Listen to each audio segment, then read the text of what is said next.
我上次够他那味儿了，不过跟我比还差点。不如跳舞，聊天倒不如跳舞，让自己觉得舒适。哎呀，谁放的音乐啊？我控制不住我的身体了。妈妈，我认得他，他是狗舞王。没看出来吗？蹦迪呀！来，我给你冲个地方，你坐我旁边，我们带你嗨。儿子，别愣着了，跟妈一起蹦。好的，我的老妈妈。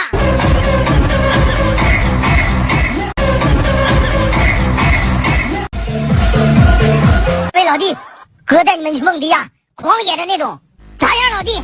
够不够狂野？整不了那些狂野的，就这么，堂个就是堂个走，嘿，3步1窜呀嘛2呀2回头。